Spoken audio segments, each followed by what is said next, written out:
телоның тазалығы, оның әдемі киінгені, өзіне жарасымды киінгені, өзінің ішкі аурусыз, ешқандай жаңағыдай күйгелектенбей өмір сүруі өте важны. Сіз өзіңіздің денеңізге жауапкершілік алмай, телоңызға жауапкершілік алмай, ешқандай да балаларыңызға да және жанұяңызға да жауапкершілік ала алмайсыздар. Сол үшін біздің көбіміздің алға қарай ойлайтынымыз ең бірінші, ой, мен бәріне жауапкершілік алып жүрмін. Мен күйеуіме де, балама да жауапкершілік алып тастағам, атама да, енеме де алып тастағам. Мен бәрін қатып тастағанбыз деп ойлаймыз. Ал өзіміз алым-жұлым болып жүре саламыз, шашымызды ертең жуамыз деп айта саламыз, ертең ана нәрсені істей саламын деп айта саламыз, иә. Сонымен ішкі ауруларға тап боламыз. Уже ауырған, күйгелек дененің ішіндегі адам фокусын еш нәрсеге артық еш нәрсеге қоя алмайды. Оның өздеріңіз мысалы ауырып көрген болсаңыздар, жақындарының арасында ауырған адамдар болатын болса, өзінің бас қайғысымен кетеді. Ең бірінші, ешкімде де ойламайды. Сондықтан да біз бұл өмірге келген кезде біз тек қана өзімізді ойлаймыз. Ол эгоизм емес, ал мен басқаны ойлаймын, басқа үшін жасап жатырмын дегеннің барлығы өтірік болып есептелінеді. Сол үшін ең бірінші біз шындықпен өзімізді қабылдап, өзімізге шынайы түрде айтамыз. Иә, мен бармын және маған жақсы болу керек. Маған жақсы болған кезде бәріне жақсы. Себебі өзіміздің соңғы кезде айтып жүрген теорияма байланысты, сіздің әлемді қалай көруіңіз, сіздің өміріңіздің качествосына жауап беретін болады. Сіздің егер сана деңгейіңіз, ішкі күйіңіз, ойлау қабілетіңіз төмен деңгейде болатын болса, онда сіз әлемді солай көресіз. Бұл әлемде қаншама миллион адам бар, және сол миллион адамдардың барлығы сіз сияқты өмір сүріп жатқан жоқ. Сіз өзіңіз қандай болатын болсаңыз, өзіңізге сондай көрші тауып аласыз, өзіңізге сондай күйеу тауып аласыз, өзіңізге сондай коллектив тауып аласыз, өзіңізге солай достар тауып аласыз. Және де оларды айыптап жүресіз. Ана ондай, мына ондай деген сияқты, ол уже өсек айту, осуждениеге кетеді. Негізіне келген кезде олардың ешқайсысы айыпты емес, бірақ ол сіздің өзіңіздің айнаңыз, сіз сияқты адамдар. Мен айтатын, жақсы көретін бір сөзім бар. Егер саған көршілерің ұнамайтын болса, саған коллективің ұнамайтын болса, онда сен ол жерден тек өзіңді ғана алып кете аласың. Олардың барлығын тәрбиелеп, бәрін өзгертем деу, ол ақымақтық. Себебі оларды өзінің орнында қалдыру керек. Оларды өзгертем деген кезде, онда сіздің бір ішкі выгодаңыз бар. Немесе оларды өзгертіп, өзіңізді керемет сезінгіңіз келеді, немесе оларды өзгерту арқылы ақша тапқыңыз келеді. Басқа выгода жоқ. Сондықтан да біз бұл жерде жайлап махаббат состояниесіне келуге үйрену үшін осы төменгі сұрақтардан бастайтын боламыз. Бұл ең бірінші жауапкершілік сіз өзіңізге алыңыз. Өзіңіз қандай болсаңыз, сіз өзгерген сайын айналаңыз өзгереді. Өзіңізді бір токсичный коллективтен, немесе төмен районнан, жаман көршілерден алып кете алмай жүрген адам, ол кімге көмек бере алады? Кеше мысалы маған сұрақ келді. Мен 11-ші сыныпты бітіріп жатырмын. Логопедке оқимын десем, ағам айтты, біреудің ауруынан ақша таппай-ақ қоя сал деп айтты деді. Мен ағаңыз дұрыс айтыпты дедім.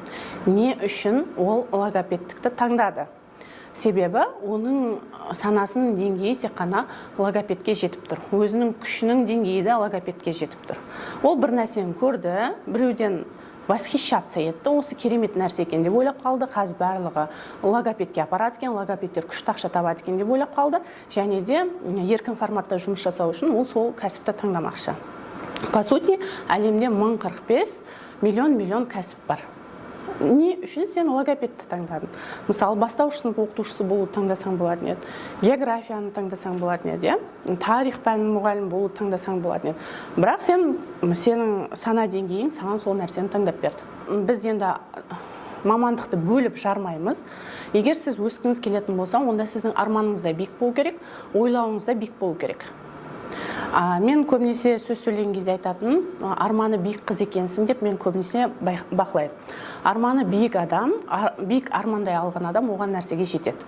Егер сен төмен деңгейде армандайтын болсаң, сен өмір бойы сол саламен ақша табуға және де проблемалы адамдарға көмектесу арқылы проблемалы адамдармен жұмыс істеуге дайын бол. Онда сен жалпы жасауға ақың жоқ. Егер логопедті таңдаған болсаң, или болмаса дефектологты таңдаған болсаң, или болмаса аутизм, ПР балдармен жұмыс жасау таңдаған болсаң, онда сен соған дайын бол. Саған әрдайым проблемный клиенттер келе бастайды. Және де қаншалықты ақтағанмен соңғы кезде ол аурулар өте көбейіп бара жатыр. Бұрын ондай жоқ еді. Бұл жерде қандай да бір біз балансты бұздық, немесе мен көп байқағаным осы Алексеймен семинарда болған кезде біз сезінуді ұмыттық. Адам чувствовать етіп өмір сүру керек, сезініп өмір сүру керек. Ал біз көбінесе ақылмен өмір сүре бастадық.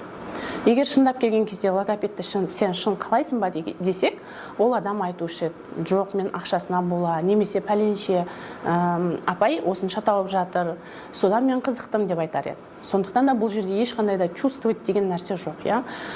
Біз қаншалықты мына сезімдерімізді, өзімізді, әлемді чувствовать етуден қалған сайын біз дене дәрежесіне түсе береміз. Оны сіздерге қалай түсіндірсем болады? Мысалы, бірінші сүт бар еді. Сүтті айналдырғаннан кейін ол сырға айналады. Оны бірінші айранға, қаттыққа айналады, одан кейін более қатты жағы, тверді жағы ол сырға айналады. Және де сырдың объемы кішірек, чем сүттікіне қарағанда. Сүтті төгілсе қанша жерге жайылады, және ол үлкен объемный болады. Ол кішірейіп, оның төменгі деңгейі ол жаңағыдай телосы, ол сырға айналады. Сондықтан да сізге сүт болған жақсы ма үлкен, я болмаса өзіңізді айналдырып жеп, чувствовать етпей сырға, тасқа айналған жақсы ма. Сондықтан да біздің әрбіріміздің теломыз ол жайлап тасқа айнала бастайды. Ол дегені жаңағы қазір кезде артық салмақ, я болмаса бір жерге қимылдағысы келмейді, ол да ол тастың белгілері. Тұрып бір нәрсе істегің келмейді, ойланғың келмейді, жүргің келмейді, қимылдағың келмейді, бұл әлемге пайдалы нәрсе бергің келмейді. Барлығымыздың ойлағанымыз, енді мен өзім де бұдан нәрседен өткеннен кейін өзім туралы айта аламын, біздің ойлағанымыз ақша болды. Бізге солай үйретті, біз солай сезіндік, біз соны дұрыс деп таптық, және соған келдік. Ал ақша, егер сіз әлемді сезініп үйренетін болса, ақша өзі ізіңізден келеді. Біз ақшаны қаншалықты қуғанмен оған жете алмаймыз. Тасты атсаң ол белгілі бір жерге түседі ғой. Ал сен сүт болсаң, сен білмейсің қанша жерге шашылатыныңды, егер төккен кезде. Сол себепті сізге просто сезініп үйрену керек. Сол үшінге біз сезіммен өмір сүруден бас кешкен сайын төменгі әлемге кете беретін боламыз. Төменге, және ғалымдар айтады ғой, бойы кішірейе бастайды, бұрынғы адамдар өте биік болған бойы деген сияқты айта бастайды, біз уже кіші болып кіші әлемге кете береміз. Өзімізді өзіміз жоямыз, ол қалай? Ол роботтармен жұмыс істеу арқылы, роботтарды қолдану арқылы, және де тек қана материальный мирға бағытталу арқылы ғана біз өзімізді соңына бара жойып тастайтын боламыз. Ол туралы енді неше түрлі кинолар да бар, бірақ мен фантастика көрмейтін болғаннан кейін, бұрын кішкентай кезде көргем, сол үшін ол алда болатын жағдайларды примерно олар солай түсіреді. Екінші бағыты ол жауапкершіліктің айналаңа, семьяңа жауапкершілік алу болып есептелінеді. Менің мысалы таныстарым бар, бірақ мен уже кіріспейтін болғанымның ешкімге ақыл айтпаймын, егер сұрамаса. Өзінің баласына жауапкершілік ала алмай жатқан адам, өзінің баласына жауапкершілік алмаған адам, ол ешқандай жетістікке жетпейді. Ол үшінші деңгейге өте алмайды. Үшінші деңгей ол біздің көршілеріміз. Көршілер дегеніміз, мына бәріміз бір-бірімізге көршіміз. Қаз көрші отырсыздар, көшеде кездеспасақ та бір-бірімізбен көршіміз, обязательно бір-біріміз тануымыз шарт емес. Сол себепті қазір кезде ақылсынып, көршілерімізге жауапкершілік алғымыз келеді, өзімізді ұмытып, бала шағамызды ұмытып, көшеге қарай жүгіретіміз де содан. Не үшін? Көршілерге сразу жауапкершілік алғымыз келіп жатыр, баламызға емес, өзімізге емес, неге көршілерімізге жауапкершілік алғымыз келіп жатыр? Неғып біз көршілеріміздің проблемасын шешкіміз келіп жатыр? Бұл жерде де выгода тек қана ақша болып тұр. Сондықтан да ең бірінші өзіңе жауапкершілік ал, одан кейін семьяңа жауапкершілік ал, күйеуіңе, балаларыңа жауапкершілік ал, одан кейін барып сен көршілердің деңгейіне өтесің. А көршілердің деңгейіне өткен кезде ақша бізге көршілерден келеді. Біз үйдің атмосферасын дұрыстай алмаған кезде, олармен қарым-қатынас құра алмаған кезде, өзімізбен сөйлесіп, өзімізбен танысып, өзімізбен қарым-қатынас құра алмаған кезде, біз көршілерімізбен қарым-қатынас құра алмаймыз. Сондықтан біздің ақшамыз аз болады. Тек қана орысша айтқанда из кожи вон лезть дейді ғой, сөйтіп қана біз ақша табамыз, жыртылып ақша табатын боламыз. Ал когда жауапкершілік алған кезде бізге ақша өзі келетін болады. Егер сіздерге ақша тақырыбы қызық болатын болса, осы нәрселер ғана. Сендегі өзгерісті көрген адам өзі-ақ сіздерге тартылатын болады. Сондықтан сенің беріп жатқан услугаң, сенің беріп жатқан, айтып жатқан дүниең, құндылығың көршілеріңе, өзіңе көмектесті ма? Өзіңе көмектессе, демек көршілеріңе де көмектеседі деген сөз. Тек қана өзіңнің деңгейіңде ғана оны көрсете аласың. Одан кейінгісі айтайын дегенім, балалардың тақырыбы өте қазір кезде сұранысқа ие. Сол себепті ең бірінші біз психологтарға барған кезде, жалпы өзім де барған кезде, осыдан 4 жыл алдын 3-4 рет неше түрлі психологтарды ауыстырып көрген кезде менің запросым отношения құру екен. Отношения құру дегенде обязательно еркекпен отношения құру емес. Мысалы, кімді айтып барасың ол жерге? Мамаңды айтып барасың, папаңды айтып барасың, саған ренжіткен бір адамды айтып барасың, күйеуіңді айтып барасың. Сонда сен психологтан сұрайтын көмегің сол адаммен отношения құруға көмектес деп барасың. Хотя сен отношения құруға ол адаммен сөйлесуге дайын емессің. Опять-таки біз өзіміздің эгомызбен барамыздағыны өзімізді мақтап, өзімізді ақтап ол жерден қайтып кетеміз. Сонда сен саған психолог келіп, жаңағы ол адамды көндіріп беру керек па, ол адамды тәрбиелеп беру керек па, саған удобный жасап беру керек па, мен оны білмедім. Ол жерде ол еш нәрсе істей алмайды. Біз барамыз, жылаймыз, сықтаймыз, өзімізді ақтап кетеміз. Сондағысы бізге керегі бір ғана отношения. Әрбір адаммен отношения құрып білу.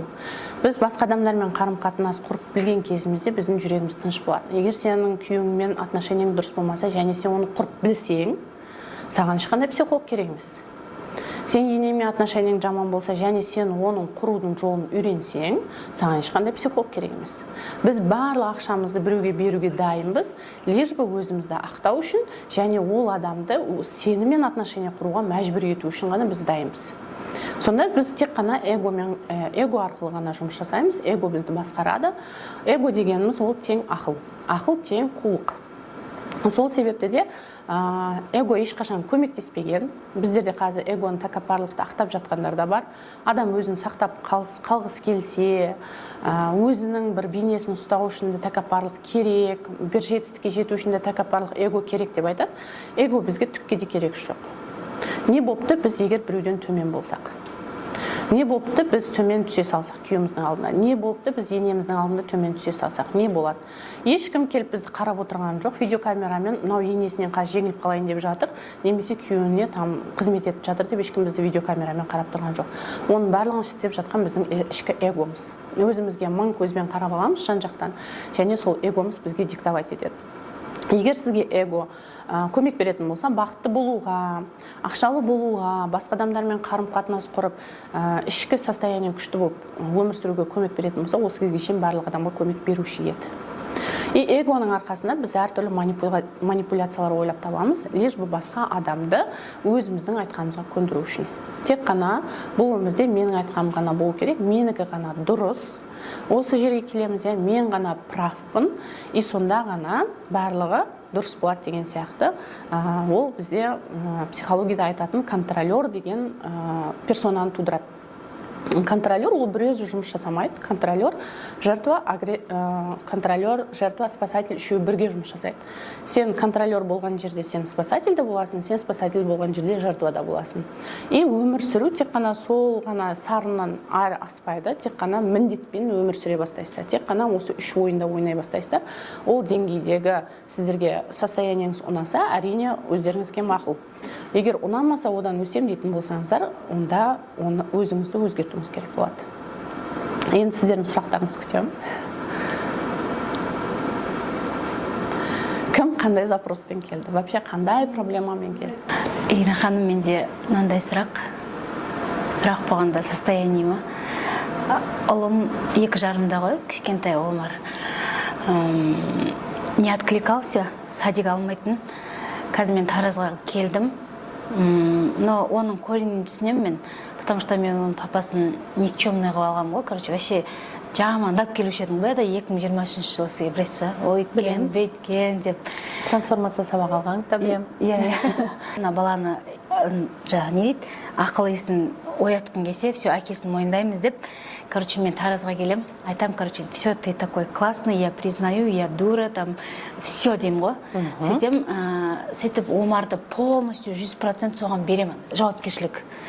Я похудела даже, көрдіңіз, я такая полная была.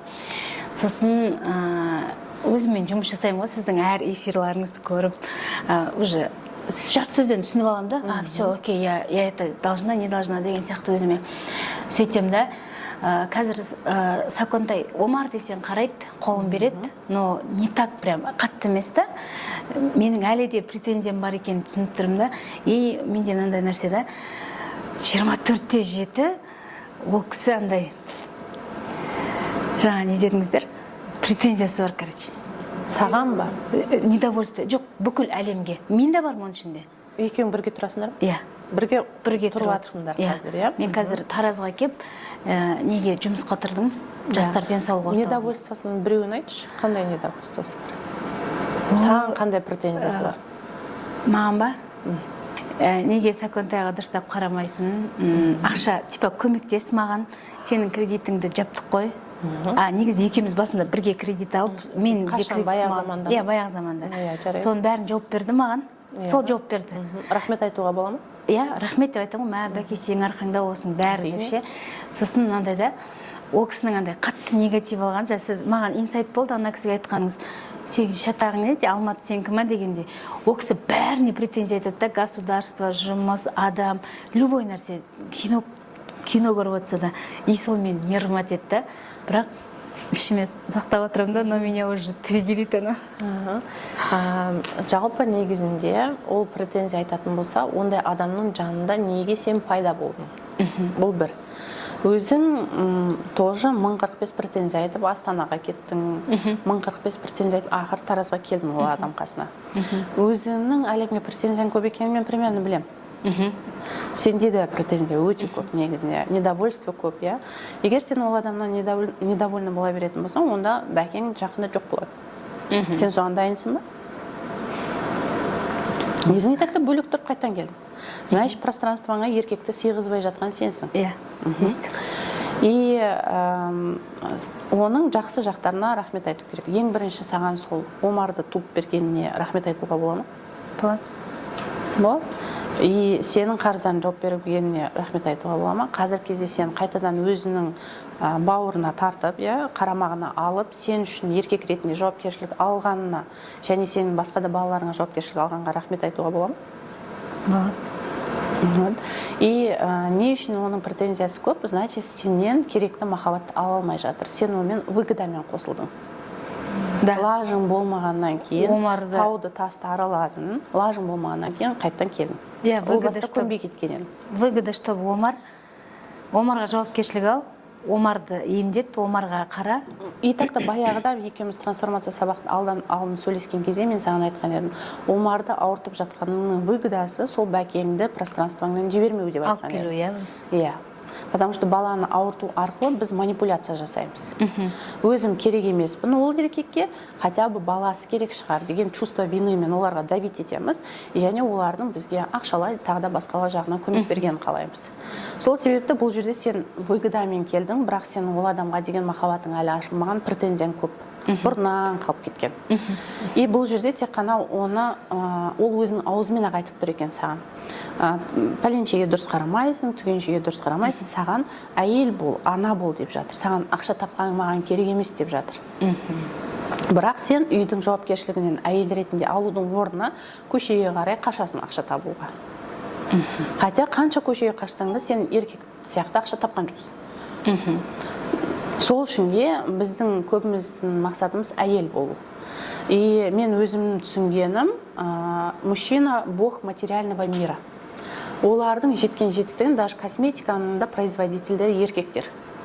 Киімнің де производительдері еркектер. Матаны, басқа-басқа, мақтадан там алып шығатын. Барлығы еркектер. Сондықтан просто біз еркектерге мойындауымыз керекпіз, және оларға материальный мирді оларға бере салуымыз керекпіз. Мен қанша күшенсем де материальный мирдің мен еркек жеткен жетістігіне жеткен жоқпын. Уже тілім салақтап шаршап қалдым.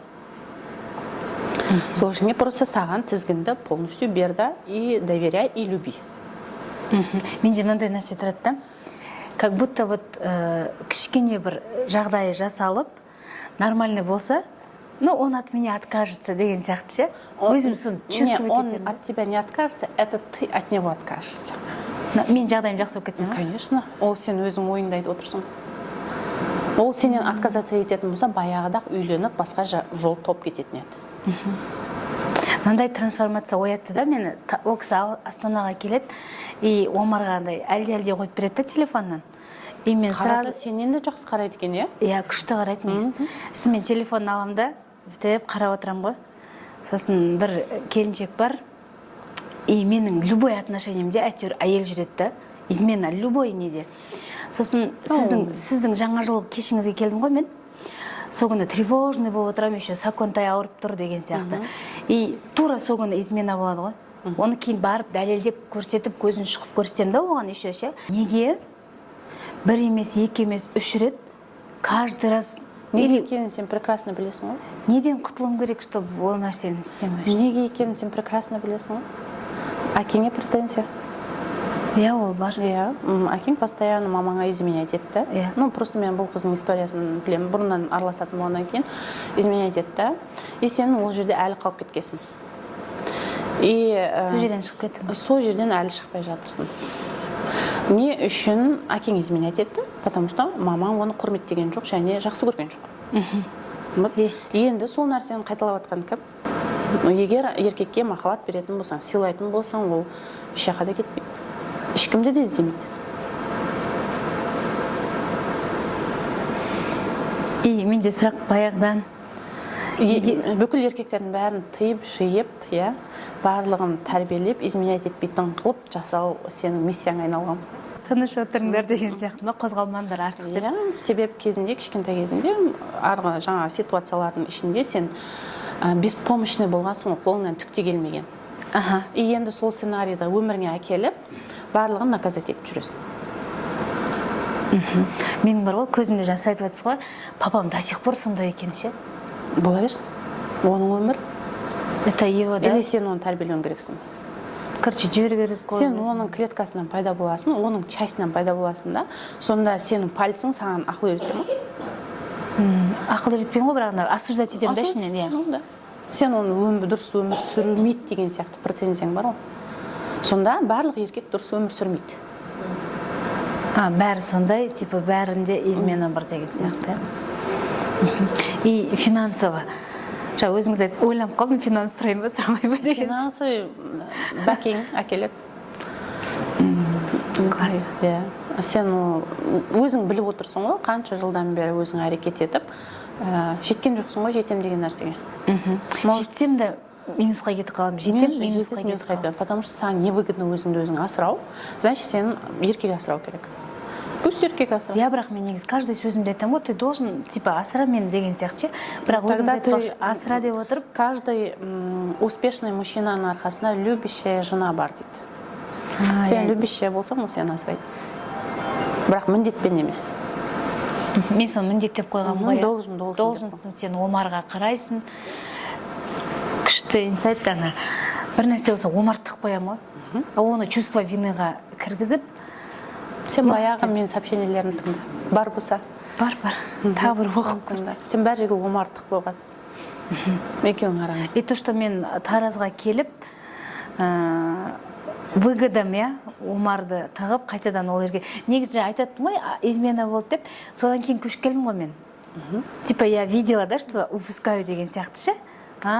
Деп, одан бетер кеп гнобить етіп жатырмын ғой бұл кісіне. Бергел сен. Сен просто оны изменамен ұстап, оны төмендеттің. Моя выгода. Потому что ол саған бағынбайтын еді оған дейін. Бағындыру үшін мен оған измена жасатып. Каждый раз. Сен сол кезде есіңде ма? Теперь слушай меня и делай то, что я хочу. Ол маған сөйтіп айтады ше. В итоге бәрі сенің айтқанын істеймін ғой деп. В итоге әйелдің айтқанын істеймін. Сөйтіп айтады ше. Получается, сенің айтқаның дұрыс айтпай жатсың ғой оған, значит. Сен мышлениең дұрыс емес қой. Измена жаса деп жатсың сен оған. Ақша таппа деп жатсың, бәріне недовольствовать ет деп жатсың, чтобы өзіңнен төмендету үшін, оны төмен ұстау үшін. Я в итоге бәрібір сенің айтқаныңды Сен істеймін. айтқаныңды а расслабония жетуге болады ғой махаббат арқылы. Қалай оған расслабония махаббатқа? Просто жақсы көру керек. Менің задачам просто жақсы көруді ояту ма? Ну енді ояту үшін рахмет, көп нәрсесіне рахмет айту керек. Жақсы жағын тауып алып, тек қана фокус тек қана оның жақсы жағында болу керек. Өзіңнің одан төмен екеніңді мойындауың керексің. Өзіңнің жетістікке жете алмаған кездерін мойындауың керексің. Өзіңнің қарызды жаба алмай бәрібір сол жапқанын мойындауың керексің. Оған айтып па или өзің ба? Өзіңнен, потому что сен оны, ол тым жақсы үлкен адам. Сен барасың оны кішірейтіп тастай бересің, өзіңнің мирыңа кіргізіп. Иә. Негізі екеуміз қосылған кезде айтып едім ғой, ол үлкен судья болған деп ше. 20 жыл. Ну, саған қосылды, бүлінді. Иә, екеуміз қосылдық та, ол сразу адвокат болып қалды ғой. Каким-то путем. Каким-то образом. Сен мирыңа түсіп кетті да ол. Мен оны тартып алып тұрмын ғой, иә. Мен оған шықпай тұрмын да, Майя ВГ-да, иә. Вообще негізінде бұл өмірде тек қана әйелдің айтқаны ғана болады. Мысалы, маған қызым айтады, ну, басқа адамдар да айтады, өзімізді кезінде айтатын едік, неге бәрін әйелге асып қоясыңдар деп, әйелге айтасыңдар деп. Себебі бұл өмірде әйелдің ғана айтқаны болады. Сондықтан да барлық жауапкершілік әйелде. И оны трансформация сабақта түсіндіреміз, что әйелдің действительно құдай екенін. Және ер кісілер Бог материального мира, әйел Бог духовного мира. Получается, любовьтың хозяйкасы әйел екенін білесіздер. И сонда любовь кім? Құдай. Құдай тек қана махаббат состояниесі. Сонда әйелге барлық махаббат берілген болса, махаббатқа жауап беру берілген болса, онда әйел де Құдай. Сонда Құдайдың пространствосына кірген Бог материального мира еркек кіргеннен кейін тек әйелдің айтқанын істейді. Сіздің қиялыңызда, сіздің ойыңызда, подсознаниеңізде қандай позитив, негатив программалар бар, соған жараса күйеуіңізді соған айналады. И ол тікелей әкемен байланысты. Папаға претензия болмау керек. Папа мамаға претензия болмау. Рахмет. Мен балам бар да, сонымен ол балам кішкентайынан өте сондай не болды. Сондай проблемный да, күніге біреумен төбелесіп келеді, кішкентайынан 7 жасынан далаға шықса болды, біреуді ұрып келеді, ата-аналар үйге тапырлап келіп отырады. Сонымен мектепке барса да күніге сол төбелес, күніге ровд-дан шығу, сонымен 9-шы бітіріп колледжге түседі. Колледжге түссе де сол не қыла береді. Постоянно сол күніге ровд-дан баламды алып келем. Біреу звондаса, уже қорқам, жұмыста тұрып қалтырап тұрам да. Сіз ана пәленшенің мамасысыз ба десе, уже иә деймін да, балаңыз келіп алып кетіңізші, тез қол қойып дейді да, уже. Күніге сол ровд-дан, күніге болмаса да, әйтеуір аптасына 10 күннен ровд-дан шығып отырамыз да. Сонымен өзімді күніге былай кінәлайтынмын ғой, осы балаға. Таңертеден кешке дейін жұмыстамын, таңертеден кешкі 8-ге дейін жұмыстамын да. Шынымен ол балаға мен ана болып, ешқашан ата-аналар жиналысына барып көрмегем. Апай жаңағы табелді беріп жібереді, қол қойып жіберем да, бірақ балам жақсы оқиды, грамота алып келеді жаңағыша. Бірақ жаңағы тентектік жасай береді. Сонымен еще мынандаймын ғой, бәріне, мамаларыма, інілеріме, бәріне жаңағы жертвамын ғой. Сендер көріп тұрсыңдар ғой, мен мынандай болып жатқанымды, мен мына бала күйдіріп жатыр, осындай болып жатыр, бір ешқайсыларың менен хабар алмайсыңдар, сондай балам сөйтіп жатыр. Сол менікі міндет енді. Сотталып та шығып келіп жатыр, міне бір ай сот болады, соттан қайта жібереді, сол жерден соттан да баламды алып келем да. Сонымен айтайын дегенім, өзіме Иринаның көп барлық сабақтарын алам, өзіммен өзім жұмыс істеймін, өзіме жауапкершілікті алам. Болды деймін да, тоқтатам. Енді анаумен жанталасам ғой, жылайым жанында отырып, сен неге мен тыңдамайсың, мен саған барлық жағдай жасап қойғам ғой, саған айфон әперіп қойдым, мектебіңде ешкімде айфон жоқ, барлық ненді жасап қой, міндет қой енді, мен сөйтіп жатырмын, саған бүйтіп жатырмын деймін да. Бірақ тоқтамайды, жаңағы одан ары кетіп жатыр. Сонымен не істедім? Иринаның көп жаңа трансформацияға алдым сабағын, барлық сабағын алып жатырмын ғой. Өзіммен өзім жұмыс істеймін дедім да, болды дедім. Өзіме өзім жауапкершілік алам. Сені былай енді өзім визуализация жасап былай не істеп жатырмын ғой. Болды, мен сені босатамын, сенің өміріңді өзіңе беремін, не істесең сол істе деймін да. Болды. Содан жаңағы сөздері өзгеріп кеткен ғой, анашым, анашым депші. жаңағы енді ондайды көрмегенмін ғой мен, ондайды естіп көрмегенмін. Күніге күйдіріп жатқан баланы уже нервім шығады да, анау не істесе ше, не сөйлесе де, не тірлік істесе де уже нервім шығады. Сен сөйткен жоқсың ба бүгін, сен бүйтпедің ба деп уже анашым құшақтадым, сүйдім, анашым құшақта, сондай болып қалған ғой қазірше, сөйтіп сөйлейді болғанда. Енді ол оның барлығы жаңағы трансформация сабақпен көп сабақтардың результаты ғой, айтайын дегендерімізде. Енді сіздерде де сондай не болса, мен опытыммен бөлісіп жатқаным ғой. Қазір балам өзгеріп қалды, мүлдем басқа бала. Қазір енді үйленейін деп тұр, ол бүйтіп айтып отыр ғой. Мама, сен қыз тапсаң, саған осы қыз мына қыз болады ау десең, мен сен айтқан қызға үйленем дейді. Уже сөйтіп қалған да, бұрын деген ондай емес еді ғой. Енді дейді, сен айтқан қызға үйленем, сен осы қыз болады ау мама деп айтсаң, мама мен үйлене салам деп. Кәдімгідей басқа жігіт анау уже. Сонымен өзінің өмірін өзінің қолына не істедім, тапсырдым. Өзіңнің өмірін қалай сүрем десең, солай сүр, бүкіл әлемді көрем десең, әлемді көр, не істесең сол істе деп бүйтіп босатып, сосын жаңағы жауапкершілік алдым дегенде, мен уже өзіммен жұмыс істеп бастадым. Өзім болды, мен сенімен жанталаспаймын, шаршадым уже дедім да, болды деп қоя салдым да. Өзімді жақсы көрем, йогаға барам, йогамды жасайм. Ирина йога сабақ өтсе, Ирина мен 3 айлап йога жасайм. Не жаса десе, бір жерлерге қыдырып келем, өзіме қарайым, көңілімді көтерем да. Екеуміз де тып-тынышпыз қазірше. Бір-біріміздің мазамызды алмаймыз. Мама, анашым, құшақтан сүйем деп сөйтіп жүрді. Өзгеріп қалдық екеуміз де. Мен де тынышпын қазір. Бұрынғыдай бүйтіп нервім шығып, жанталаспаймын да, спокойно қазір. Қазір сондай болып қалдым. Осы мынау сабақтың нәтижесі ғой, барлығы өзіммен өзім жұмыс істеп, өз өміріме өзім жауапкершілік алып, солай болды қыздар. Сол мен опытыммен бөліскім келген сол. Рахмет, Ирина. Көп рахмет. Көп қыздарға пайдаң тиіп жатыр. Өсе бер, өне бер. Осылай бізге көп жаңалықтарды әкелушісің ғой. Біздің көзімізді ашып жатырсың. Осындай білімің көп болып, осылай қыздарға пайдаң тие берсін. Елге, әлемге пайдасы тиетін үлкен сондай маман болшы. Ирина ханым, рахмет сізге. Көп сабақтарыңызды алдым осы уақытқа дейін. Жаңа Давидовскийдің сабағына қатыстым, өз-өзімен жұмыс жасаймын. Бірақ осы мәселемнің убеждениесін таппай қойдым да. Өте қатты бір проблема емес енді. Қалғандардың өзін шетінен тауып отырам, убеждениемді. Мен мысалы өзім основной жұмысым бар ғой. Қосымша 2-3 услугам бар да. Сол услугаларды сатуға келгенде сата алмаймын. Бір мысалы өзім услугам предлагать етем, клиентім келсе, арғарай одан отказ болып қалады, мысалы ақшасы жоқ, басқалай жағдай болса, болды уже одан кейін арғарай қайтып қалғанмын мен. Болды, маған басқа клиент келмейді деген сияқты ше. Ол қарапайым нәрсе, мысалы есігім алдында малина бар да, сол малинаны теріп қоям, соны сатып алмай қалам ғой. Сол бір нәрсе ұстап қалады өзімше, осының убеждениесін таппадым.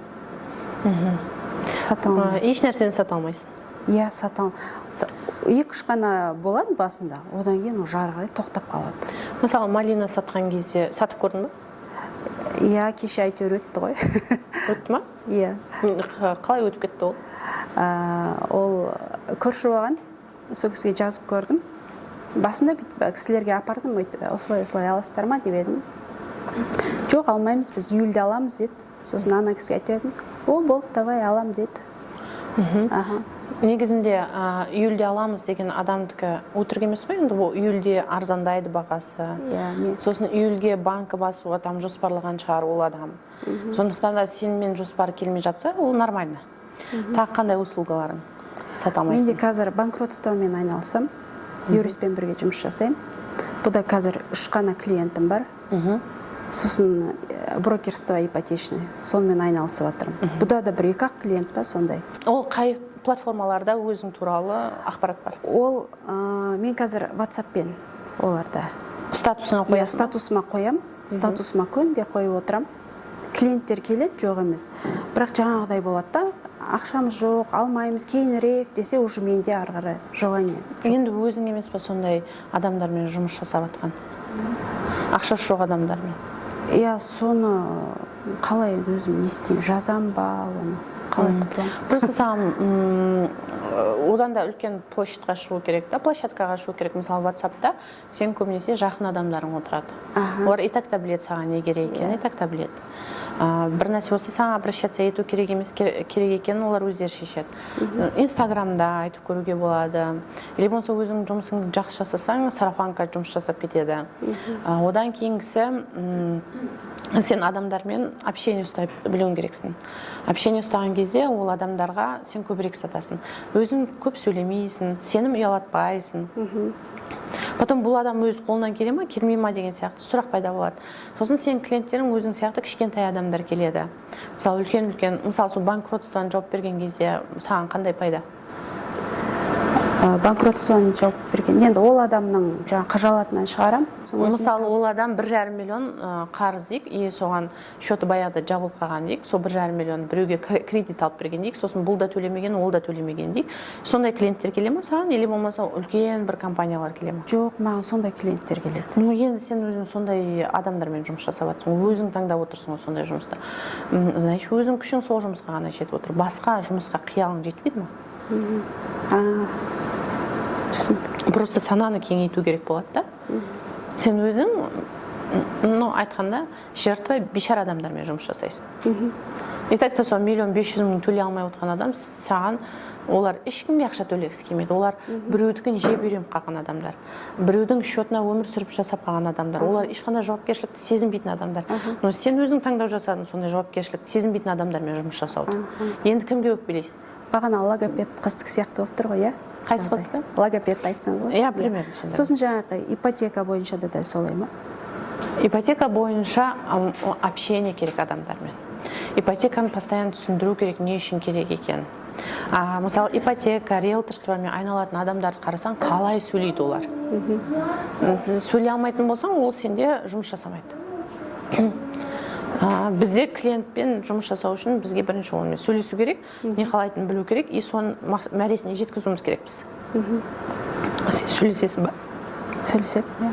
Жай сөйлесесің ба, или кәдімгідей барлығын түсіндіріп сөйлесесің ба? Барлығын түсіндірем, я услугамды толық. Өзіңді кем сезінесің онда? Неге?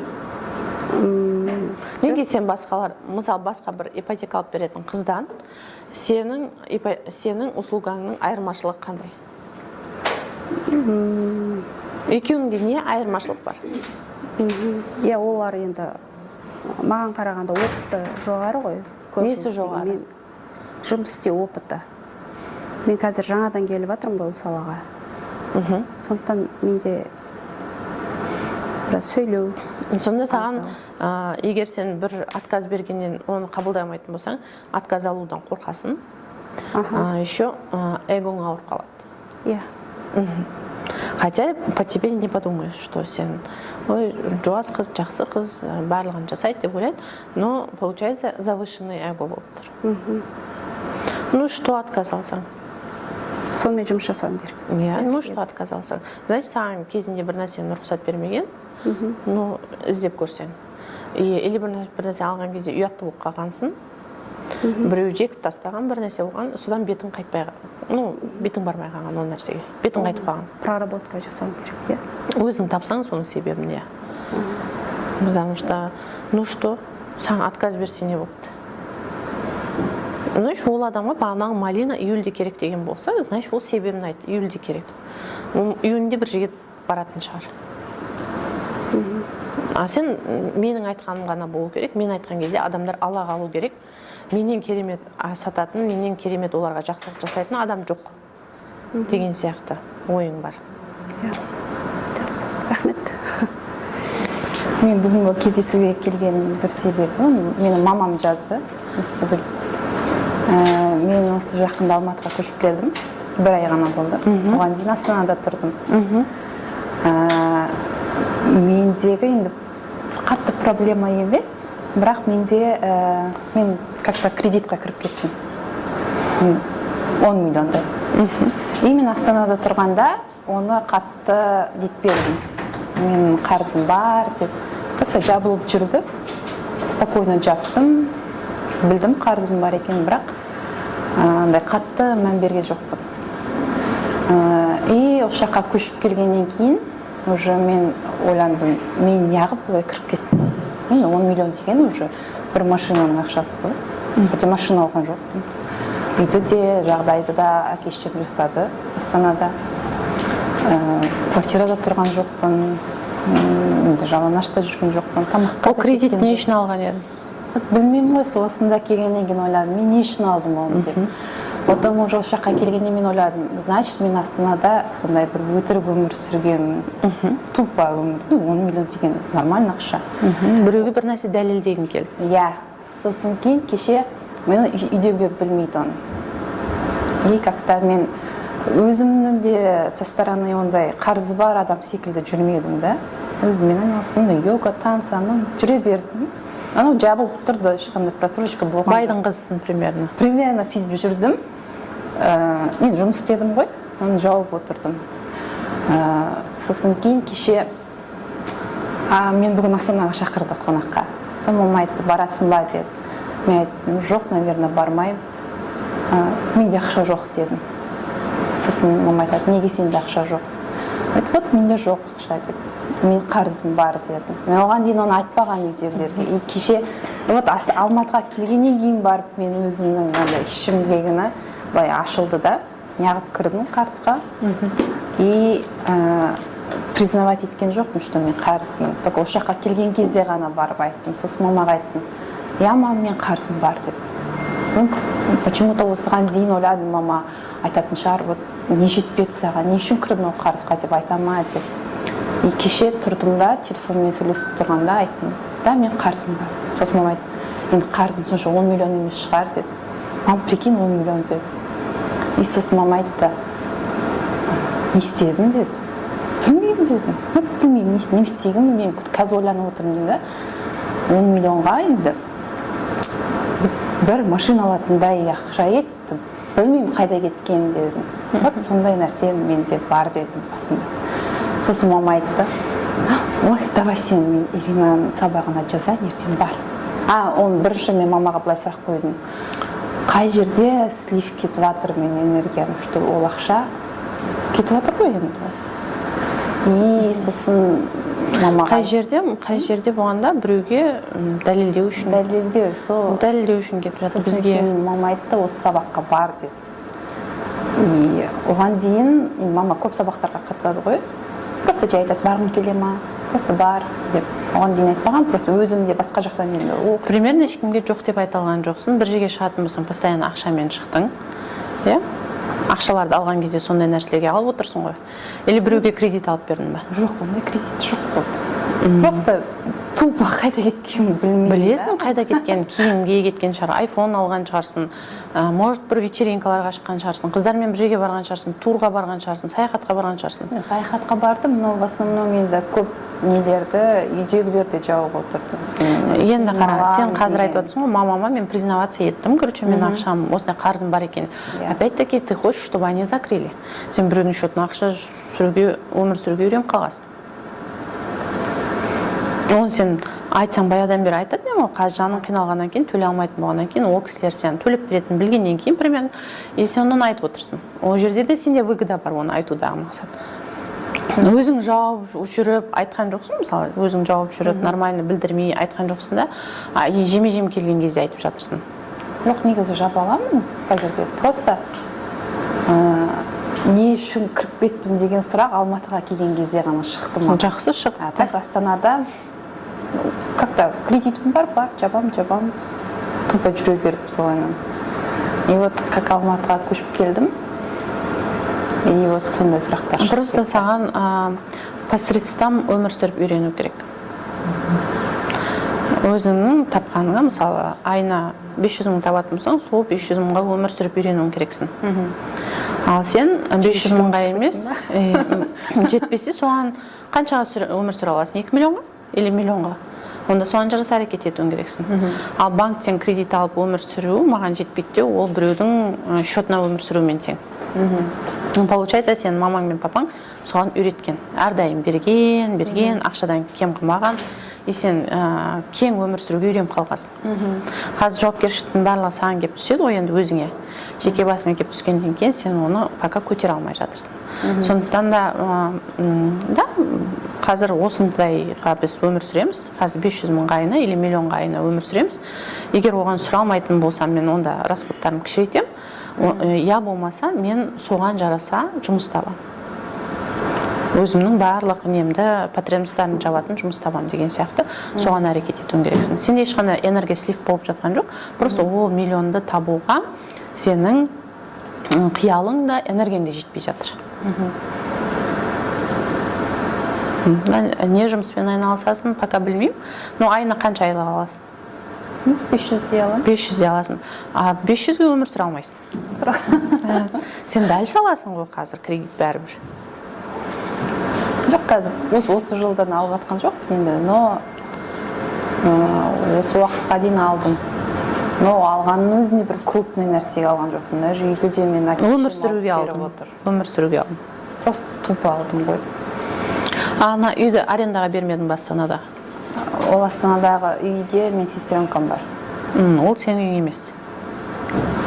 Сенің емес дегенде олар көшіп келді недавно Астанаға. Өзің туған сестренкаң көшіп келді. Ол үй кімдікі? Ол үй біздікі. Мамаң мен папаңдікі? Иә, маған алып берген. Саған алып берген. Оның күйеуі бар ма, сестренкаң? Күйеуі бар, иә. Олар недавно көшіп келді да. Онда оларды или бөлек шығаруың керексің да, күйеуі жауапкершілігі алсын. Себебі, примерно, сенің мамаңды білем ғой мен. И барлық баласын примерно бір сценарий бар екен бәрінде. Ойланбай өмір сүреді екен да, сәл-пәл. И қазір де өзінің күйеуін не қылып, ана үйге алып кеп алды. Мойнына асылдырып. Сондықтан да ол жауапкершілік алу үшін күйеуін мен бөлек шығу керек, өздері жүзі. Папа хочет бәріміз бірге тұрған. Мен ол үйде бөлек тұрдым ғой, бір өзім ғана тұрдым. Потом оларға айтты, Астанаға барыңдар, тұрыңдар, пока мен жанымда тұрасың, а потом шығасыңдар деді. Потом мен оларға квартираға шығыңдар десем, папа ренжиді. Неге оларды квартираға шығара, сыйып тұрсыңдар ғой ол үйде деп. Бірақ сен тыңдамай көшіп кеттің Алматыға. Мен кетіп қалдым, кетсем мен өздерің тұрыңдар онда деді. Олар енді айтады, по-любому бірге тұрыңдар деп. Екі қызбыз ғой үйде. Үйді сатып Алматыдан алам деп көрсеңші. Оған Алматыдан олар не хочет, Алматыдан. Папа. Сен не қалайсың? Мен енді по-любому Астанада тұрамын. Алматыда не істеп жүрсің? Просто переехал тупо. Кетем деді, бір күнде өкпелеп кетіп қалдым. Кетіп қалдым, болды. Қазір тетяммен тұрамын. Өз бір өзі тұрады ол кісі. Просто киімімді алдым да кетіп қалдым. Өкпелеп кетіп қалдым? Өкпелемедім. Просто енді мен кімдерге айттым ғой, сестренкама. Сендер бөлек шығыңдар деп. Потом папа ренжіді маған. Неге бір үйге сыймайсыңдар, екі-ақ қызсыңдар деп. Сосын мен айттым, олар уже семья. Бөлек тұрсын деп. Олар не хочет бөлек тұрған, бірге тұрған хочет. Тұрыңдар дедім да, киімді алып кетіп қалдым просто. Ойланбай. Жұмыстан да шығып кеттім. И қатты не болмады. Қатты не болмағанмен сені сол әрекеттерге итермелеген бір эмоция бар. Оны енді мойындамау, конечно, өзің еркің. Сондықтан да бұл жерде ол өкпені жібермей, сен минусқа кете бересің. Сен нақты өзіңнің бір шешімін қабылдауың керексің. Или сен Астанада бөлек тұрасың,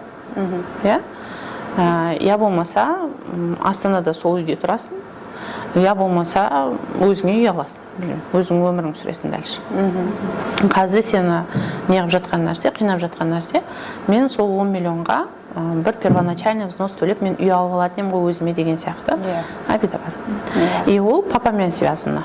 Опять-таки. Себебі сен қазір папаңа ерегісіп істеп жатсың ол нәрселерді. Себебі примерно көп ата-аналар материальный мирді береді да, не үшін береді? Себебі баланы басқару үшін береді. Баланы өзінің қарамағынан шығарғысы келмейді. Мен саған беріп жатырмын ғой, менің айтқанымды істеуім керексің деген сияқты. А сен оны істегің келмей жатыр, менің айтқаным болу керек деп жатырсың. И бұл жерде уже қақтығыс пайда болады. И бұл қақтығысты пока шешпей, и бұл жақтың жақсылығын көрмей, ол үдеп кетуі мүмкін. Сондықтан да саған ертерек шешуге кеңес беретін едім. Әкеге тағзымнан бастап көр. Рахмет. Менің атым Арайлым болады. Мен ажырасуға енді нем жетті. 5 баладан кейін 6 баладан кейін. 6 баладан Мен айтқым келгені, оған дейін шешімді қабылдай алмай жүрдім да. И өткенде, короче, айтам, күйеуіме айтпай, однокомнатный үй аламын да, ипотекаға. И сөйтем дағыны, соның енді ремонттауым керек қой, ертең котлованнан берілгеннен кейін. И сосын ойлаймын, егіздерім ертең 2-3-ке келсін, сәдікке жетсін, и содан кейін ажыраса саламын, оған дейін средства жинап алайын дедім да. Ажырасуға дайындалу керек қой деп. И сөйтіп мен жұмысқа шығамын деп айтамын, сөйтіп үйге нянька алып, жұмысқа бірінші күні шығамын. И сол күні ата-енем шақырады ғой, короче, ет алдық бірдеңе деп. И оказывается, күйеуім, ата-енем үшеуі ұйымдасқанда. Олар баяғыдан ұйымдасады екен да олар. Неше жылдан бері. Иә, білмеймін, в общем. Жаңа күйеуімнің 370 миллион кредитін айтады ғой, жаңа қарызға батып қалды. Неге қарыз болды? Бұл неден шықты? Мен жаңа қыздарым частныйға оқыттым. Шетелге қайта-қайта бардық. Мен машина міндім. В общем, соның бәрін айтады, короче. Осы қарыздың себебі сенсің ғой дейді да. Айына жаңа күйеуім қағазға жаңа 4 А4 қағаз жазып келген. Менің расходтарымды, мен кафеге тоқтамай бара беретінімді, в общем, соның бәрін жазып келген. И тұрып анерде мен үйімді залогқа қойғысы келеді ғой. Мен изменаны білген кезде папам айтты да, 4 баламен ажырасып қайтесің, сен бірінші үйіңді не істеп ал, жағдайыңды жасап ал деп. Сосын мен үйге кіргенді күттім. Кірдік, бір айдан кейін мен үйімді дарыстан не қылып, атыма жазып алдым. Өз 50-ін ұлыма берді, 50-ін мен өзімде қалдырдым. Сосын мен үй полный өзімнің атымда. Ол күйеуім вообще тиісе алмайды. И соны білгенде атам ашуланған тұғын. Енді кеше оның қарызы көбейіп кеткенін, қарыздан шыға алмай жатқанына атам сондай үйге жиналыс жасап, маған айтып жатыр да, жаңағы 100 миллион сен үйіңді залогқа қойып ақша алып бер деп ше. И ол изменаның басында сондай 70 миллион алып бер дегенде мен атаммен сол кезде бір ұрысқам бірінші рет. Мен бермеймін дедім, мен 4 баламен далада қалудан қорқамын деп ше. И короче ұрыста атам ананы айтты, мынаны айтты, ақырында боқтады. В общем, 8 жыл мен ол кісімен бірге тұрғам. Мен шымкентскийлер ешқашан маған андай бірімізге қатты сөйлемегенбіз да. И ана жерде атам өзінен шығып кетті да, жаңағыдай мен залогқа қоюға келіспедім. Көнбей жатсың ғой. Мен көнбедім. Ойланайын деп мен келін жаман ғой бізде шымкентскийлер деп жылап отыра бердім. И бір кезде енем тұрады, енем де өзім енембіз ғой, екінші. Менен кейін келген 3 бала туған деген. И ол тұрады да, ана аяруға не үшін айфон әпересіңдер, оның жаңағы миғұла болып қалған. Екінші қызың сабақ оқымайды, үшінші баламның ондай, төртінші қызымның бұты қисық, үшін бәр баланы жаман қылып. И сол кезде менің ішімде бірне оянды. Бәріне мен кінәлі екенмін, балдарым жаман екен. Не үшін мен терпет етіп отырмын деп тұрдым да, атама айқайладым. Балаң измена жасаған кезде біз азанда сізге келдік дедім. Сол кезде балаңды бір жұлқыламадың, үшін сіз дұрыс тәрбие білмедіңіз, соның салдарын мен 6 баламмен көріп жатырмын, короче дедім. Елдің құсаған көп те балаңыз жоқ, 1-3 балаңызға тәрбие бере алмаңыз деп сондай ауыр сөздер айттым. И ол кісі ашуланды, үшін төбелесейін деп қалдық күйеуімен сөйтіп. И сол күні мен шешім қалдым. Оказывается, менің ішімдегі қорқыныш, ертең мен ажырасып кетсем, ол жаңа ойнасымен олар күшті болып кетеді деген ішінде сұрақ болған екен да. И сол күні мен соны жібердім, короче. Пусть бір-бірімен махаббат болсын, бірдеңе деп. И енді күйеуім содан кейін қуып жібердім, үйге кіргізбеймін деп жинаған алтындарымды өткізіп, жаңа машинам кредиті 500 мың да. И соны өзім төледім осы соңғы 2 айша. И күйеуім осы айтады да, типа, көрейін мен сені қашанға дейін барасың, анау деген сияқты. И мен держусь, короче. Қазір сұрақ қандай? И күйеуім бүйтіп айтты да, если сен ақыр изменадан кейін ажырасатын болсаң, 2 жыл алдын неге ажыраспадың дейді да. Ну, күшің жетпеді. Иә. И мен оған бүйтіп айттым. Мен тупо жүрген жоқпын. Үйімді атыма жаздым, машина алдырдым, егіз тудым, балдарды частныйға оқыттым, шетелге бардым. И қор жинадым деп айттым да, все. Соған ол ашуланып, типа, андай түбінде папам екен менің жанашырым, сен өйстіп мен сатып кеттің деп. Рас қой. Рас, иә. Оның несіне өкпелейсің? Иә, енді мен сұрағым жанашыр папасы мен қасын? Айттым, иә. Енді сұрағым? Енді менде жаңа ақшалай ішінде қорқыныш болып тұр да. Алып кете аламын ба деген сияқты. 370 миллион минус кредитпен сен де өмір сүре аласың, тағы 10 жыл. Ну, кредитке өмір сүретін болсаң, ол сияқты. Барлығы кредитке жасалып жатыр екен ғой? Иә. Екіншіден, сол бизнесті бастаған өзің емес па? Иә. Иә? Кішкентай баламен құшақтап жүріп, сол бизнесті аяққа тұрғызған өзіңсің. Мен не қалайсың? Сенде 2 вариант бар. Или күйеуіңе қайту, иә? Жоқ. Я болмаса өзіңе сенім алып, өзіңе жауапкершілік алып, дальше жүру, өзіңнің өміріңді сүру. Бір ойладым да, 6 балама мысалы не үлгі көрсетемін, мысалы жаңағы толық семья, жаңағы әкесі бар деген үлгіден қарағанда оның жаңағы. Еще мен үлкен қызым айтыпты, қызым білесің ба, мен жаңа екінші семьям бар, сол жақта балдарым бар деп айтқан ғой. Қызым келіп менен сұрайды да, сол да маған талшық болды. Сонда мен қыздарыма ол норма болмау керек деген сияқты. Осының барлығын жалпы нүктесі ажырасуға дайындалып және ажырасуға алып келді. Енді неден қорқасың? Бәрін жасапсың, қолынан келіп тұр. Ақшадан қиналам десең, уже өзіңнің средстваңды азайтасың. Балдарды обычный школаға өткізесің, не обязательно частныйда оқу.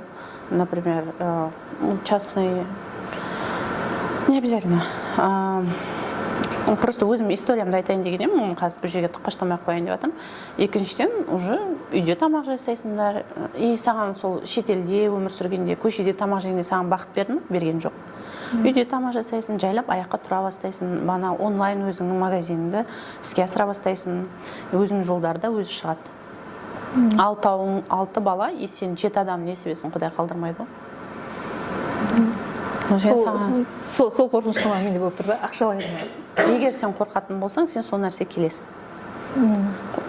Лучше ол қорқынышқа энергия кетіргенше, оны просто жіберуің керексің. По сути, олардың айтқан сөзіне ренжімеуге де болады, себебі оның барлығы рас. Оны өзіңде мойындап тұрсың. Енді рас артқа қайтқың келмесе, ол жол жабық деп отырсың ба, алдыға жүретін болсаң, онда тек қана қорқынышсыз, тек қана жақсы, позитив нәрселерді ойлап алға шығып кетуің керек боласың. Рахмет. Трансформация сабағын алып, көп инсайттар алып жатырмын енді. Бірақ қатты бір сұрағым жоқ, бірақ та Алексейдің сабағына жолдасымды жіберейін ба деген ғой, соны сұрайын деген. Ал мен жаңа тыңдап отырып, трансформация сабақтарын тыңдап жүріп, мен көп нелерді, убежденияларым тауып түсіндім да. Мысалы, мен жолдасым күйеуіме енді жақсы көріп күйеуге шықтым ғой, енді махаббат болып күйеуге шыққан кезде, сол кезде оны енді қызметі өсіп, сөйтіп жатты да. Потом бірақ мен тағы бүйтіп өскенде ішімде андай убеждение болып та, ол бүйтіп күшті, одан да жақсы бай болып бүйтіп өсіп кетсе, бұл кет қалады басқа біреуге, құтыр кетеді деп сондай убеждение болыпты. Оны таптым. Ол сөйткен соң мен сондай страх ішінде сондай нәрсе болған ғой, содан ол қызметтен төмендеп қалды. Ондай болған жоқ. И қазір мен соны тауып жатырмын ғой, сол кезде ол сөйтіп қалыпты деп. И қазір мен енді ол қызметтен төмендеп қалған кезде мен оны жақсы көрмей қалғам ғой. Қызметтен төмендеп қалған кезде жақсы көрмей қалып, сөйткен соң табысы да біраз азайып сөйтіп қалған. Енді қазір ол өте андай потенциалы мықты жігіт та, өте жолын жауып отырған мен. Иә, сол өзім бәрін түсініп жатырмын ғой енді. Сосын енді қазір енді ол әлі де бүйтіп жанталас ақша бәрін табады да. Бірақ кейде бір аллергия шығып кетеді. Бірақ өзім бәрін түсінемін, сабақтарын бәрін оқып, түсініп жатырмын ғой, инсайттар алып, өзім убежденияларымды тауып сөйтіп істеп жатырмын. Енді қазір ойлаймын, мен қазір жаңа өзім тауып алдым тағы бір убеждениямды. Мен бұрын папам кішкентай кезімде мен постоянно айтатын да, мен осы қызым ақылды деп үйде мен ерекше қатты жақсы көретін да, мен қатты сөйтіп бір төбе деп өзімді жеке бір нететін да. И соны қазір инсайт тауып алдым, что мен күйеуіме постоянно ақыл айтамын.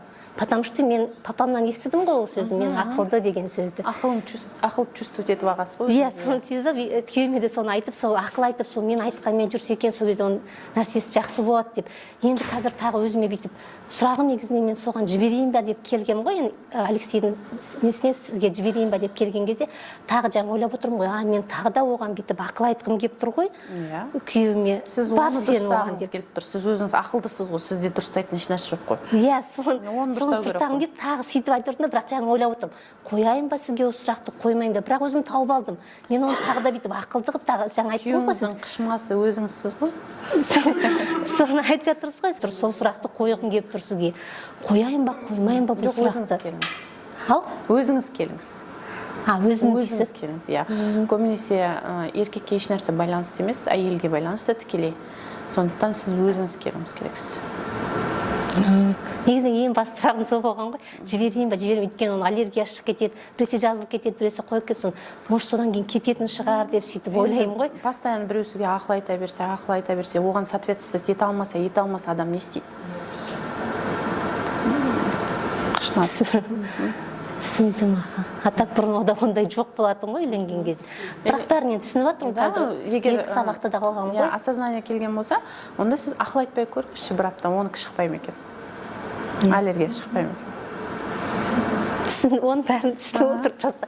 Сонда да қояйыншы ішінде кетіп қалмасыншы деп шығып айтып жатқаным ғой. Ал бірақ сабақтарыңызды екеуін де алдым, прям енді керемет сабақ. Ұнайды өзіме.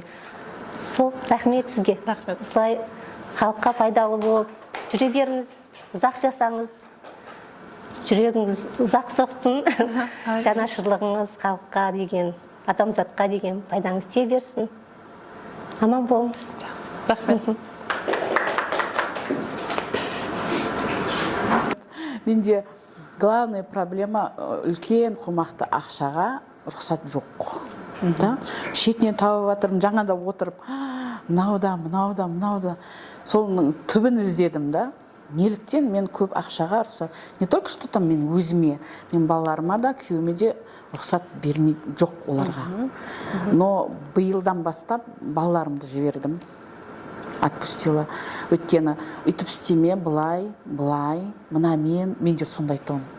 Сізде ақша жоқ адам маған келіп айтса, мынандай істеме десе, мен сол адамға айналам, болды. Мен өзім жұмыс істеген жоқпын ғой, өзі үйде отырдым да, но бірақ бәрін, күйеуді де бәрін, вот былай, контроль, мына оқуға түсесің, грантқа түсесің, мына жерде не қыласың, былай ақша болып тұрған күннің өзінде де жоқ, сен осыны бесплатныйда оқисың, вот это все. Убеждение шектеу қойған өзіңсіз. И вот енді қазір осы бір жылдай болып қалды, я все отпустила болды. Не істегілерің келеді, не қылғыларың келеді, өздерің. Мен мысалға балама карьерный рост, немен деп прям бүйтіп заставить еттім да, болмады да, қазір жібердім бір жылдай, бір жыл. Өзіңіздің институтыңыздан өткізіп, бір жыл алдын барлығын ұшырып жібердім. Енді олар қалай әрекет жасайды, ол баяғыдан бері сіздің институтыңызда оқып шықты ғой соның бәрін. Олар сол нәрсені істей береді қайтадан. Енді жібердім. Сосын өзім анализ жасап отырып, мысалға, именно менің жолдасым по карьерный рост көтеріліп, ақшаны кәдімгідей табатын кезде біз артқа қарай откатқа кетеміз. Қайтадан анаған өрмелеп шығамыз, қайтадан откатқа кетеміз. Последний откатқа кеткен кезде общем құладық қой. Ақша сізге не үшін керек? Ақша сізге не үшін керек? Кайфовать. Кайфовать етемін дейтін болсаңыз? Келмейді. Келмей ма? Мысалы, бір адамның өзінің бір кайфы болады. Мысалы, мен саяхаттаймын десем, ақша көп келеді. Машина аламын десем, ақша көп келеді. Басқа нәрселерге келмейді. Мен ақшаны контролировать етсем, вот, мына ақшаны мындай қылам, бүйтем дейтін болсам, кетіп қалады екен. Контроль жасамасам, вот балаларыма да бәріне контроль жасамай жіберген кезде спокойно, өзі плавно, жайлап келе бастайды екен. Мен соны түсіндім. Аш қалып жатқан жоқсыз. Баратын жеріңізге барып жатырсыз. Барып жатырмын. Қыдыратын жеріңізге қыдырып жатырсыз. Көп ақша тауып жатқан жоқпын, но баратын жеріме барамын. Алам дегеніңізді алып жатырсыз. Енді не керек? Жоқ, маған мындай керек емес, енді түсініп жатырмын да, енді келіп жатыр да. Сол түсінікке келдіңіз, сол түсінікке келдім да. Мамаға барамыз, баяғы ақшаларға барамыз, сол жердегі программаны өзгертеміз. Түсіндім. Коммерсанттарда емес сол. Просто таптырым ғой тағы.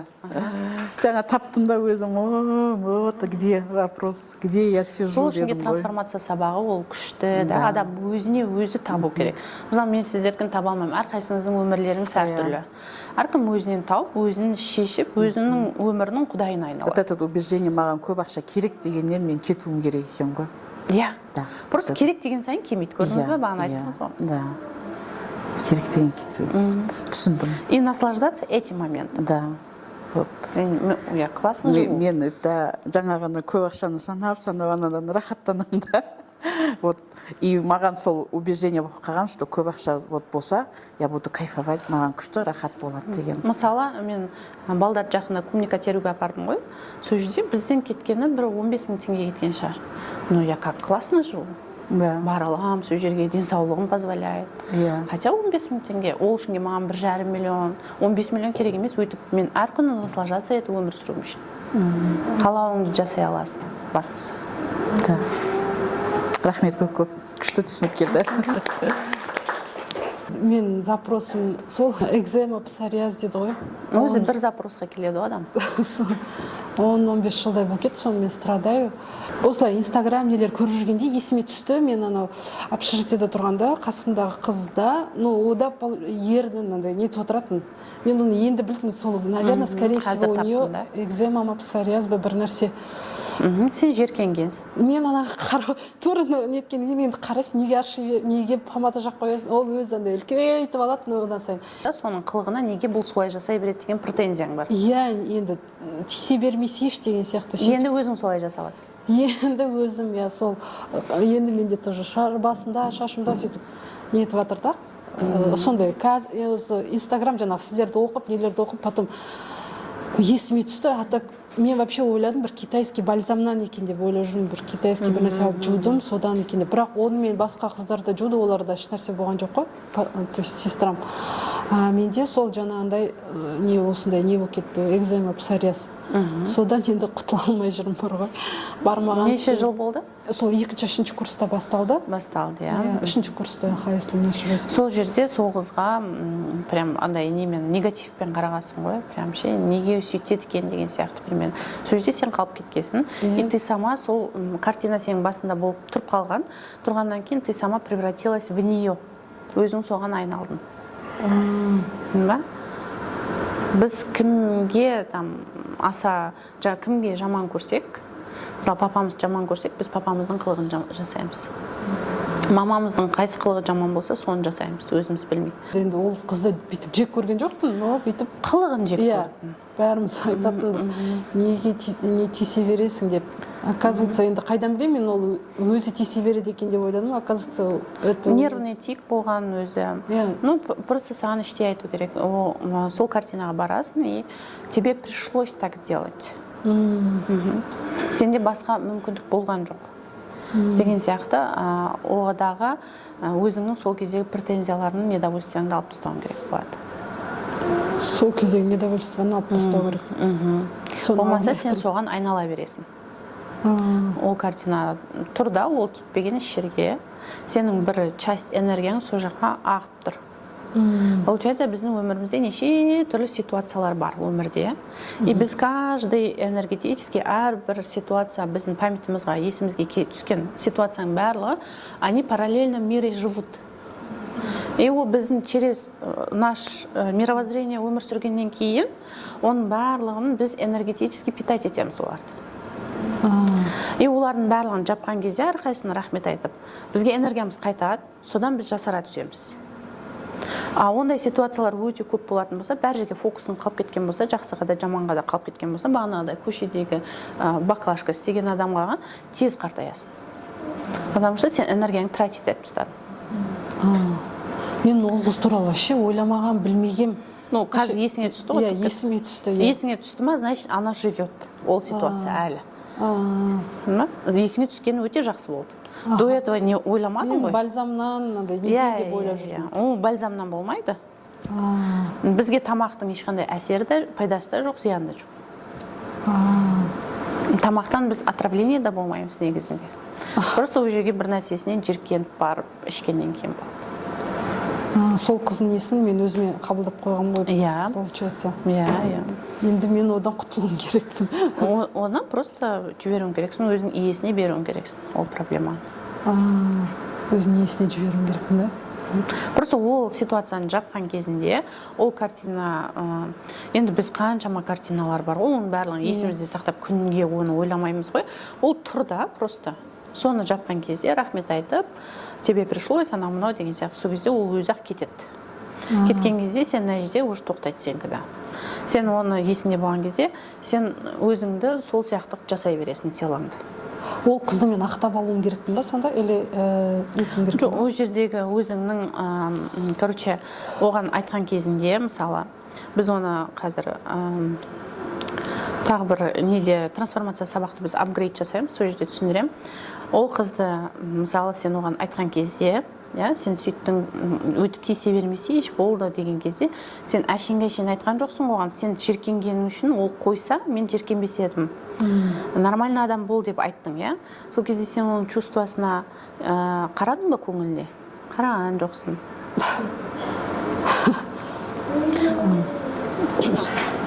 Көңіліне қараған жоқсың. Сен оның көңіліне түкіргенің бар еді. Сен лишь бы айтып қалғың келді ол нәрсені. Иә, енді адам болғаннан кейін. Иә, сол кезде кешірім сұрайсың. Вот кешір мені, вот хонопона сияқты техникамен, кешір мені. Вот мен сол кезде сенің чувствоңа түкіргенім болды. Ойламаппын мен сенің көңіліңді. Мен өзімдегіні айта салыппын жеркенгеннен. Ну, екінші олай жасамайым деген сияқты. Менде мынандай тағы бір жақында жүрегіме тыныштық бермей жүрді. Бір жақындармен ситуация болды да, мен почему-то андай қорқады екенмін, жақындарымды ренжітіп алудан, не екенін білмеймін өзім. Студент ағамның баласы үйде тұрған ғой, и қазір өзіңіз айттыңыз ғой, неде зумер дети дей ма, не дейді, андай өздерінің мирлары бар, өзінің несінде ғой енді. Сен қалағандай істемей жатыр, өмір сүрмей жатыр сенің үйіңде. Үйге көмектеспейді. Жоқ, үйге көмектеспегенде, иә. Андай үйдің тірлігіне көмектеспейді емес, өзінің қылықтары не одан көмекте сұрамаймыз да енді. Иә, енді ол мен емес, мен раздражать еткен жоқ, мен енді ағам баласы. Мен жолдасымды раздражать етті да. Сосын сені раздражать еткеннен кейін айтып отырған шығарсың. Да. И сосын өзі енді мен андай енді жеңгеммен біздің неміз андай ойлап өзім сөйтіп ойлаймын, неміз құртылып қалды деп. Айттың ба? Отношения. Жеңгеңе айттың ба? Басында жаңағы племянник айтты да, айтпай қой деп. Между нами деген сияқты. Енді ол өзінің қателігін түсініп тұр ғой. Бірақ енді бала ғой, енді ол да енді не ғой. Ол қазір каникул барып айтты, перемирие дейді ғой. Ондайға келді. Енді сонда да менде андай бір не тұрды, андай бір жүрегімде мазасыздық, тынышсыздық. Енді оны айтарың айтып алып, істеріңе істеп алып, оның несіне енді мазасызданасың? Білмеймін ғой. Ұят деген сияқты ма? Егер сен действительно саған жеңгең, ағаң, саған бағалы болғанда, сен ол өзі айтты ғой, мен айтқан жоқпын ғой. Ұлы айтты ғой. Ну сен ұлға айттың ғой бірінші. Әлі сендермен бірге тұра ма енді? Жоқ, қазір каникул ғой, тұрмайды, жоқ, тұрмайды. Келесі жылдан бастап тұратын ойы жоқ. Тұрмайды. Ну, сол мақсатыңа жеттің, енді несіне оның ұяласың? Андай бір өзің жақтырмадың, жақтырмағаннан кейін пространствоңнан оны қуып шықтың. Сен оны да неге жақтырмайсың? Потому что оның әке-шешесін де жақтырмайсың. Сондай ма? Енді осы уақытқа енді үйде неше түрлі адамдар тұрды, бірақ ешқайсысымен ешкіммен андай не болған емес та. Значит, бір әңгемең бар, жеңгеңмен или ағаңмен связаны жабылмаған бір әңгемең бар. Андай мен не адаммын ғой? Не дешеді? Керемет, көміс адамсың. Андай ұрыспай, андай ұрыстан қашып жүретін адаммын. Бір нәрсені білдіріп аласың да, соны қашып кететін адамсың. Енді жоқ, бір нәрсені білдірмеймін да. Андай, ондай нелерді ұнатпаймын да, андай. Просто сен бұл жерден әдемі шығып кететін, шыға алмай қалдың, әдемі шығып кете алмай қалдың, как всегда. Ұсталып қалдың. Иә, наверное, сондай ситуация. Енді саған чувство вины, соған ұялып жатырсың енді. Өзің айыпты болып қалдың, бұрындары сен бүйтіп жасайтын едің, өзің айыпты болмай шығып кететін едің. Там күйеуің айыпты, басқа біреу болатын еді. А сен мына жерде өзің туысың болғаннан кейін өзің айыпты саған ұшы тіреліп қалды саған. Стрелка саған қарап қалды. Уже маған претензия қоя бастады да, сен айтпайсың ба деген сияқты. Қазіргі балалар өзі айтсаң да өзі ана компьютерына, соткасына кіріп алып отыра береді ғой. Ана стенаға айтып отқан мен бірдей сияқты да. Не болып тұр да, андай жүрек мазасыздық болып тұр да. Значит, айыптысың. Айту керек да? Жоқ, сен айыптысың онда. Жүрегің мазасыз. Мен айыптымын ба? Осы кашаның барлығын жасаған өзің айыптысың. Иә, енді айыпты, наверное, үйде тұрғызған үшін айыпты шығардым, наверное. Ол жерде басқа нәрселер бар. Басқа нәрселер бар ма?